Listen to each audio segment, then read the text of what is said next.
Welcome to Pod of Flowers, the official podcast of Hall of Flowers. We are nearing the end of day 2, the last day of our show 2 in Toronto, Ontario, Canada, 2023, and we have a special guest. Oh, I forgot to say I'm Jay Rosenthal, and you're Krista Rim. I got so excited.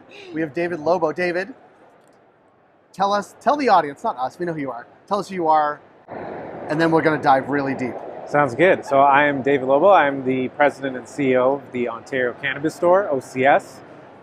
We are the provincial wholesaler and distributor of cannabis in Ontario. We source products from about 300 producers across Canada and move it across Ontario's 1 million square kilometers and sell it to over 1,600 retailers. So move a lot of boxes, move a lot of cannabis, about 1,200 kilos a day. 1,200 kilos a day. A lot of cannabis. A lot of cannabis. That is a lot. Yeah. I'm fond of saying this, and I don't even know if it's true. You're going to tell me if it's true.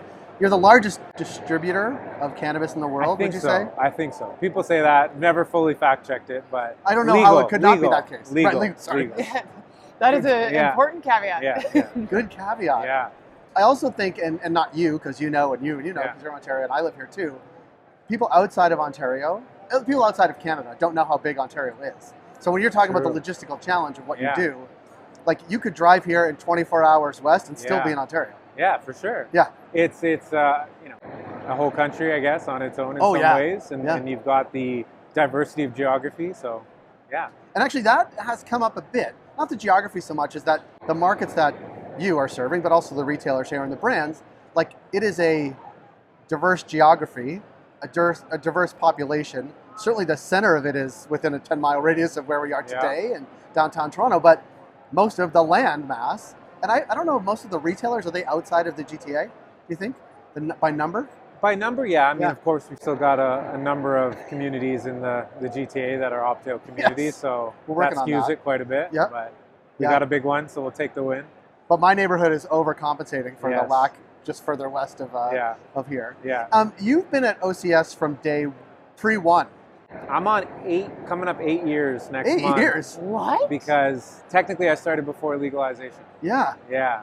So I was at the AGCO when Trudeau got elected and announced that he was going to look at legalizing cannabis, and was one of the few people that started working on it and moved over to the Ministry of Finance, and then when we created the OCS, moved over to the OCS. So 8 years. And we all talk about cannabis years. We know how long it's like 8 years. You could say, this is not apt, but you could say you're like legacy to legal.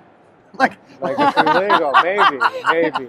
Not plant touching, is that the term? Not plant touching? Not plant touching, no, but obviously very early days of even the conversation. I mean, obviously there was a medical program, but what did and Ontario, even during your tenure, right, shifted from an entirely different model very quickly to the other model, right? It was going to be a LCBO type model and shifted to a model that we have now. And you were there to witness that. I don't even know if I've asked you this before, even though we've talked before, like, what was it like when you were there at the AGCO? Or was it you were at the OCS then? I don't even remember. The OCS, yeah. So then you're like, oh my goodness, in one election, things shifted dramatically midway through a roll-up. Yeah, this was, I mean, in hindsight, I don't know how much time people spend thinking about it, but... I spend so much time thinking about it. Jay so there's me and you. The two of us. It was a very compressed period, right? Like the federal legislation really only passed in June, and by October, provinces had to have their framework stood up, or there was this threat of a federal backstop. Nice. And in Ontario, we had an election in May. To follow elections, it takes 2, 3, 4 months sometimes for governments to get fully up and running. So it was tough because you had an existing government that was making a decision, and then a new one came in and wanted to, or had to look at it right out of the gate in order to set it on the right way. So to get to your point about how did it, what was it like? I mean, we brought people in. We were a startup like everybody else. We brought people in, and most of them didn't come from government. And so they're just trying to run open stores, sign leases, train staff, hire staff. And they're learning, what do you mean there's an election? What do you mean the policy is changing? And I'll tell you truthfully, we probably had one day to kind of sit in our feelings about it. And then day 2, it was like, we got to be up and running for an e-commerce platform that's going to open essentially on a Black Friday type event. And we know the ups and downs we had for 6-7 weeks after that. I don't even phrasing this question will be awkward, but looking back, yeah, and then understanding where the rest of the industry is, certainly in the States, like nobody's gotten it a lot better, I don't think. I mean, others will argue differently, but like we look at states rolling out now, and it seems choppier almost. I mean, I'm biased, but I think that's why I'm asking. I think it's the right model. I think across our OCS team, as much as we were building out stores, again, on day 2 after that decision, I think everyone was bought in. Everyone saw the value of it, and it is, I think, hopefully over time will be the perfect partnership of public and private working together to, create better outcomes for everybody. And we're still in the early innings. I like to tell people we're the only cannabis agency in the country that 100% is focused on cannabis. We don't have, other industries like alcohol or gaming to think of. And that meant out of the gate, we were a little bit slower to get up and running and set up all our back of house systems, things like that. But in the long run, we're only thinking about how do we help cannabis markets, super focused. So I really hope people have started to see that and will prove in the next 5 years that... It's interesting. One more thing, Krista. It's New Hampshire. So the only state, I'm from New England, the only state with no legalization is New Hampshire. And they're starting the conversation, but unbelievably, it's like a pretty libertarian state. Yeah. But their alcohol model is actually pretty much mirrors what Ontario does, more or less. We've got a few in the States. Except they have liquor stores on the highways, which I don't think Ontario will ever get to. But they're thinking about this, like their approach to cannabis is going to be very similar if they get there to sort of what Ontario does. The part that maybe people in the industry don't see as much is we actually get delegations from around the world or around North America who come and ask and want to kind of government to government get a little bit of the inside scoop. And so far we haven't seen that many jurisdictions copy the model in Ontario, but over time I wouldn't be surprised if we get a few others and maybe some bigger ones when you look at Europe and other places in the world. Yeah. It's interesting, I think, this year when we think about who is here at Hall of Flowers, what the conversation is. So there's quite a few brands from the US who are now exploring this market. And one of the key things that they all talk about, especially anybody who's coming from California, is the level of consistency that you get in this market because of bodies like distributors. And like not having that and having to manage all of the relationships yourself in a market like California becomes incredibly difficult. Yeah.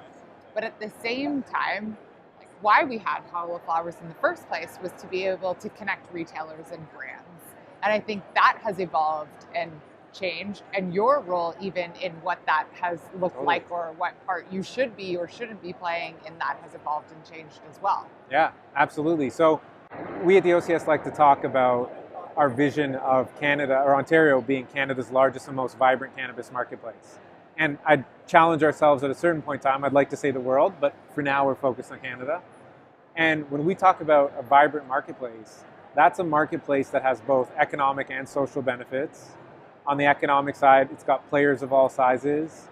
We're a very diverse province, lots of different cultural groups, lots of different people of different social status. And to have a marketplace that gives every consumer segment what they're looking for, I think is pretty exciting. And for us as a wholesaler, we challenge ourselves, how do we help to enable some of those conditions for that to thrive? But when you talk about brands coming up or brands getting to getting out in the market, connecting with retailers, for us, there's always this balance of the market forces and how much do we lean in and support those and help those act naturally, but also understand that there are externalities that sometimes come out of that. And that's where sort of as a body that's in the middle, we can kind of insert ourselves to some degree and hopefully help to get some better outcomes along the way. And I think the last thing I would just say is just look, the stuff that we want to nerd out about, and we do nerd about, are things that hopefully give space for brands and retailers to focus on what they do best. Like, we want to worry about moving product. We want to worry about, getting that in a timely manner from one part of the country to all these little stores across Ontario. So hopefully that makes more space for those conversations to happen. I think also what the definition of moving that product looks like today versus what it looked like 3 years ago. Even in 3 years ago, I would have conversations with retailers and they would be like, we all carry the same thing, which absolutely is not the case now. There's a deep enough product assortment and new SKUs kind of always coming to market where there is an opportunity to offer newness as well as consistency. And so within that now, you almost have a different level of infrastructure and support on the back end to differentiate these businesses. But at the same time, we've had incredibly difficult market forces with how close retailers are maybe together, how many stores we have in a market like Ontario. And I think both of those things and what happens over the next 2 to 3 years is really an explanation of like, okay, now it's time for us to show up as retailers. Totally. Like now, just having products that customers are looking for isn't going to be the only thing that helps us win in the market. Yeah. And I'm excited about the way that that conversation has also changed at a show like this and the way that retailers are showing up to the conversation. I'm fascinated to know what you have seen on the other side of that or what you have heard on the other side of that. Well, I think the way we look at it, if I go back to this concept of building a vibrant marketplace or creating the conditions for a vibrant marketplace or diversity of product, diversity of consumer experience, you have to build for complexity. At the same time, we have a market that is already at a run rate of about $2 billion in Ontario. Right. And so when you add new changes in, you got to make sure that we're not disrupting what already exists. And we've had our share of growing pains along the way. And so when we think about building for complexity, we think about how do we create different distribution platforms that whether you're a brand or you're a retailer, you can bring your business strategy to life. And that's on you. That's the art of it. You got to think about what's my strategy? But there's different tools, different platforms that you can use to bring it to life. So for example, we started with stock SKUs, right? Carrying inventory in a very traditional way in our distribution center. In the last year, we've added our flow-through method, which really allows the brands to take more control over how much inventory they're putting in front of the retailers, take a bit more ownership of in being in store, connecting with the retailers, selling that product.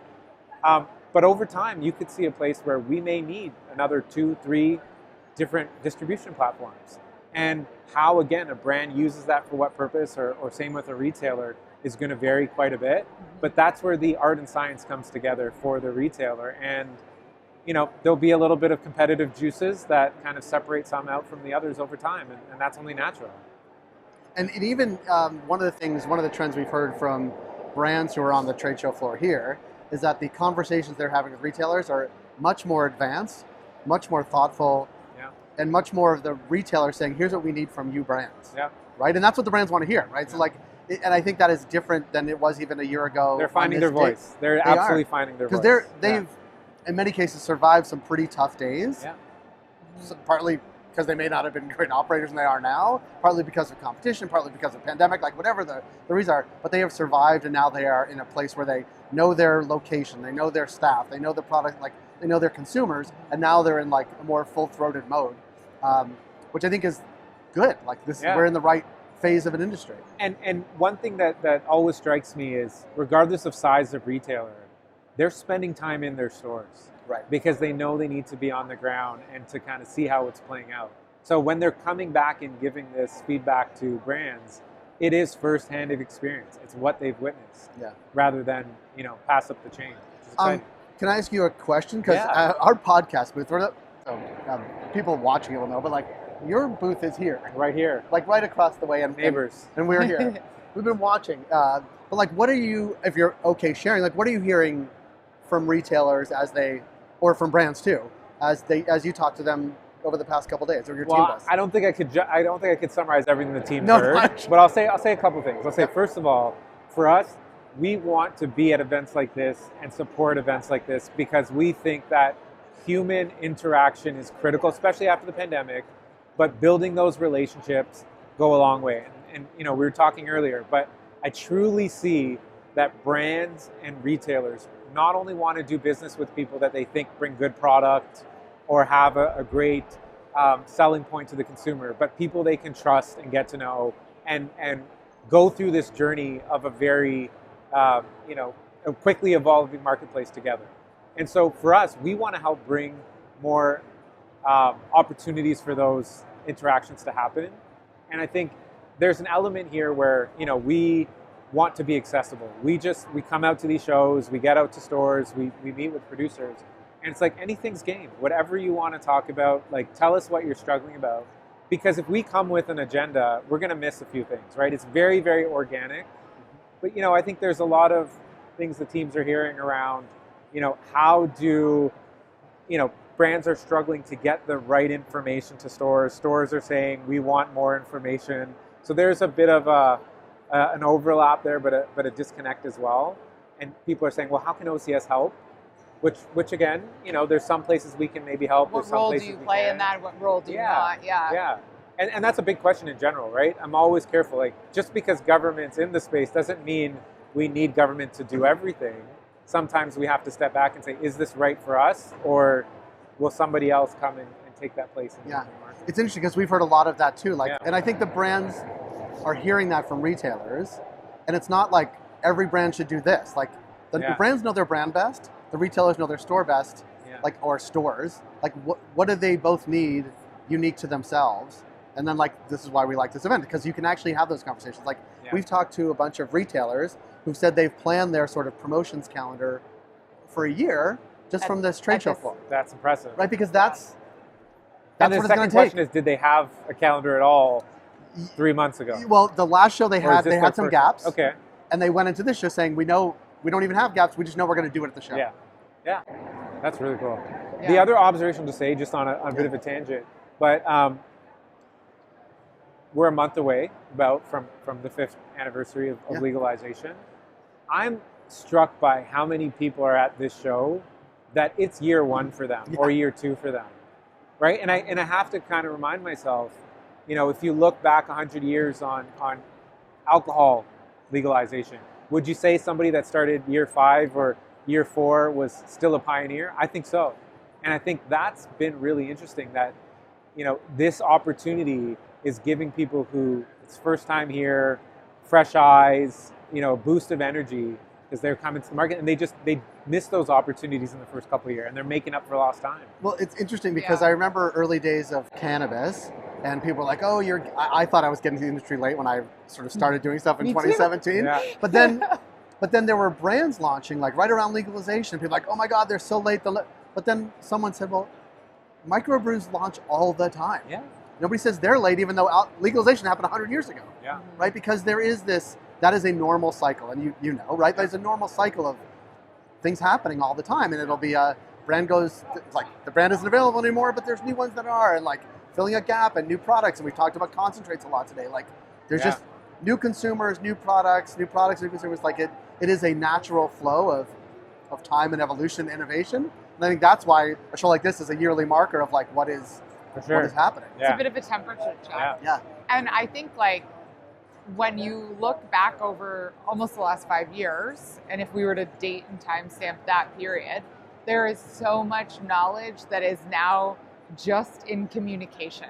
Yes. It's not documented. Intellectual property in this industry is locked up inside of people still.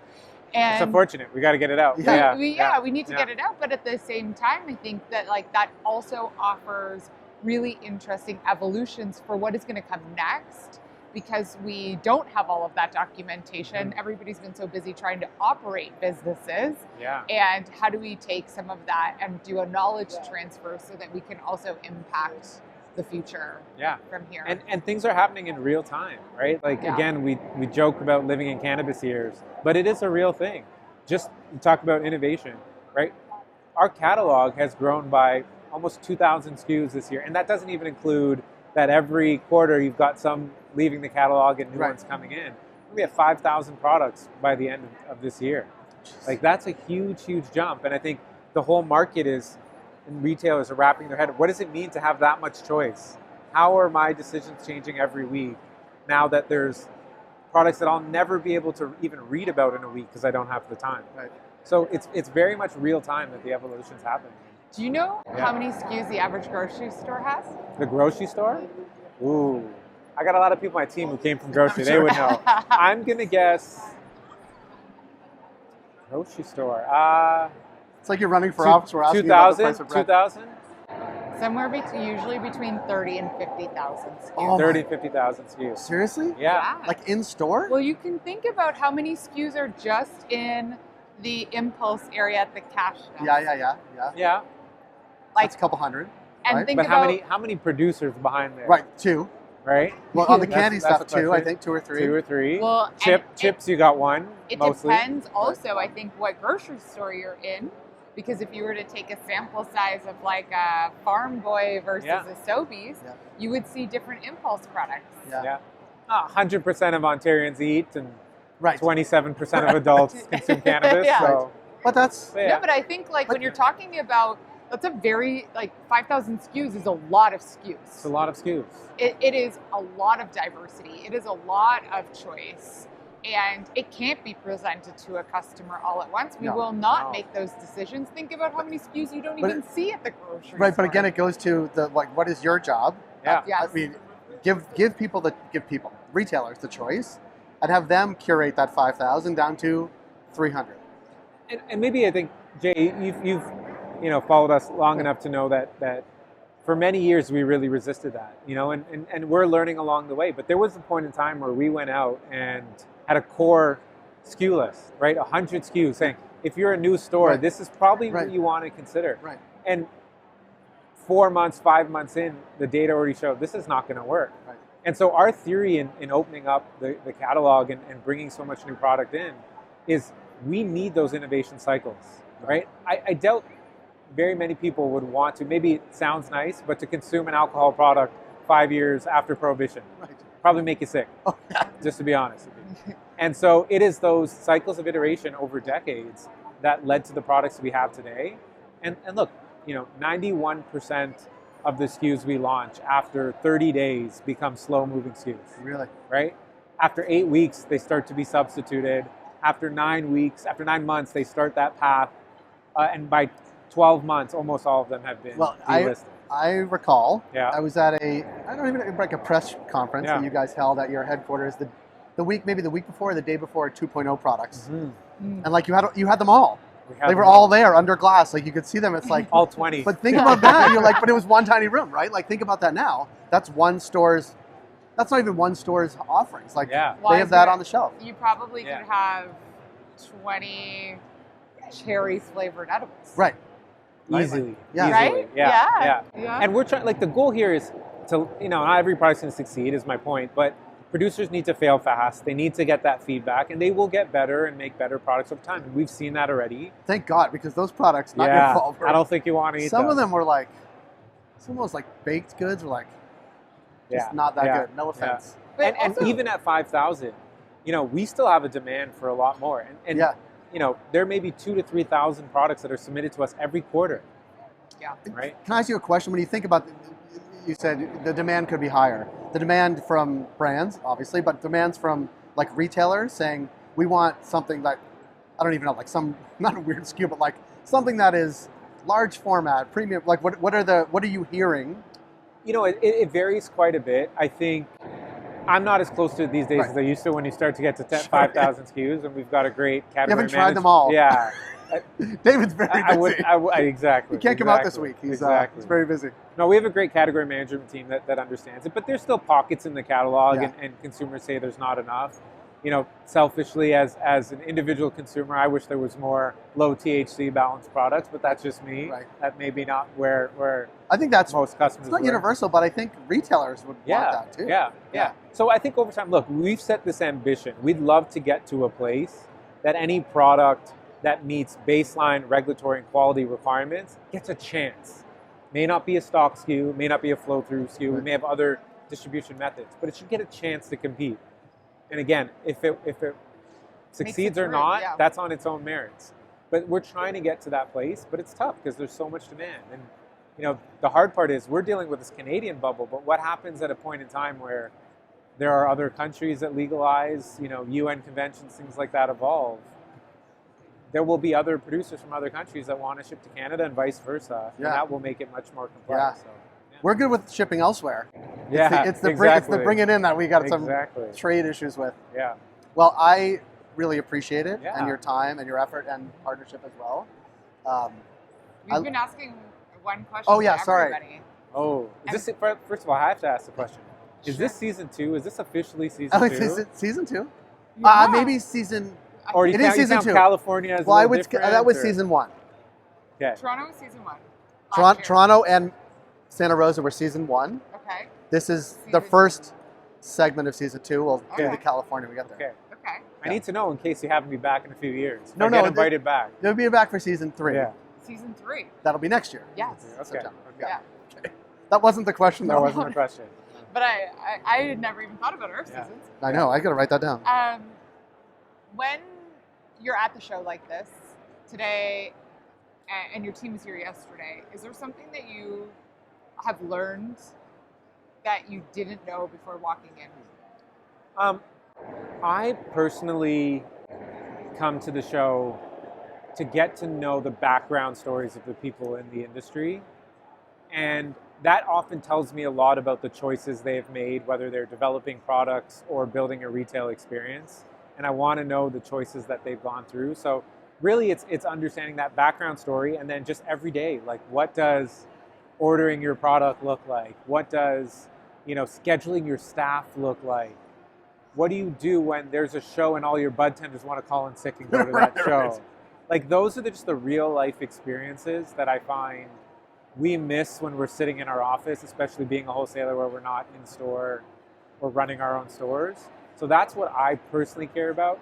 I think for the team, look, they're looking at a better understanding of the stories people are trying to tell about their products, how they're trying to pitch it. Again, we think we could play a better role in terms of facilitating those discussions or supporting those discussions, whether it's through the ordering of product, championing the market, telling that story to Ontarians. So yeah, but I love how organic the show is. That's the word. Organic and dynamic were probably the 2 words.